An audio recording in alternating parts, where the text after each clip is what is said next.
আবার প্রথম দিকে বলবেন প্লিজ। আগামী 29 মে সদর উপজেলা নির্বাচন, এই নির্বাচনে যারা প্রার্থী আছেন তাদের কাছে আমার প্রথম যে প্রত্যাশাটা থাকবে সেটা হচ্ছে যে প্রতি বছরের যে বাজেট করা হয় এই বাজেট অবশ্যই জনসংখ্যা প্রকাশ করা এবং ওপেন বাজেট নামে একটি বিষয় আছে যে বিষয়টি অর্থ মন্ত্রণালয় থেকে জবাবদিহিমূলক যে বিষয়টি আছে সেটি নিশ্চিত করবার জন্য আমি আশা করব এই চারজনের মধ্যে থেকে যে উপজেলা নির্বাচন করে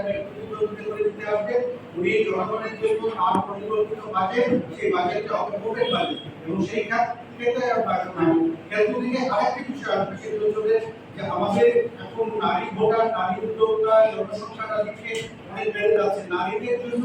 স্পেশালি একটা জব বাজেট তারা রাখবে কিনা আর পাশাপাশি বলছে যে আমাদের বারবার উঠে আসছে যে রংপুরে এখন খেলাধুলার এবং যে জায়গাটায় আমাদের উপজেলা সদর চলে যাচ্ছে সেখানে কিন্তু নারী ক্রীড়া কমপ্লেক্স বিভাগীয় নারী ক্রীড়া কমপ্লেক্স আছে দুর্ভাগ্যজনক সত্য 45 কোটি টাকা দিয়ে নারী ক্রীড়া কমপ্লেক্স তৈরি হয়েছে সেখানে কোনো অ্যাক্টিভিটিস নাই শুধু অবকাঠামো তৈরি হয়ে আছে এই যে নারীদের ক্রীড়ার ক্ষেত্রে যে অবদান রংপুরের ছিল আজকে বাণিজ্যরা থেকে শুরু করে আন্তর্জাতিক পর্যায়ে পর্যন্ত আমাদের নারীরা চলে গেছে কিন্তু এখানে একটি আত্মগত ক্রীড়া কমপ্লেক্স থাকার পরেও যত্ন অবহেলা এবং পরিকল্পনার অভাবে এটা বাস্তবায়ন হচ্ছে না সুতরাং সেই জায়গাটায় এই উপজেলায় যে আপনারা গুরুত্ব দেবেন বলে আমার বিশ্বাস এবং আমরা আশা করব পরিকল্পিত বাজেট পরিকল্পিত উন্নয়ন এবং সরকারের কাছ থেকে এই বাজেট নিয়ে এসে স্থানীয়ভাবে তার